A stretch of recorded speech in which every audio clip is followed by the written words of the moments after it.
Hi friends, ఈరోజైతే మనకి సంకష్టి కదా. సంకష్టి స్పెషల్ మేము వినాయకుడి టెంపుల్కి అయితే వెళ్ళాము.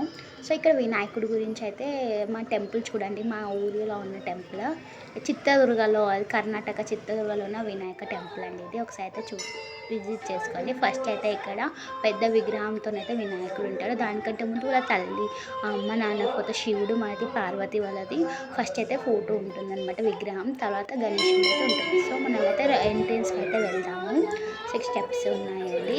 సో తర్వాత అయితే ఇక్కడ మీకైతే వినాయకుడు ఇంత మంచి అలంకరణ చేశారో చూడండి. సో సంకష్టి అంటే మార్నింగ్ నుంచి ఈవినింగ్ వరకు ఫాస్టింగ్ ఉండి, నైట్ 9 o'clock అంటే చంద్రుడు కనిపించే వరకు అయితే ఫాస్టింగ్ ఉండి, తర్వాత అయితే ఫాస్టింగ్ అనేది వదిలిపెడతామన్నమాట. మా అత్తయ్య చెప్పిన విధానం బట్టి అయితే నేనైతే పాటిస్తాను. అది కూడా ట్యూస్డే వస్తే మాత్రమే. ట్యూస్డేలో సంకష్టి వస్తే మనసులో ఉన్నవన్నీ నెరవేరుతాయన్నమాట. అందుకే నేనైతే కంపల్సరీ అయితే ట్యూస్డే వచ్చిన రోజు సంకష్టి అయితే పాటిస్తాను అనమాట. దాని పక్కన ఒకటి చిన్న ఆంజనేయ టెంపుల్ అయితే ఉంది.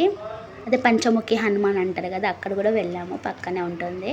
చూడండి మా విలేజ్ది ఉన్న వినాయకుడిని, చిత్రదుర్గలో ఉన్న. సో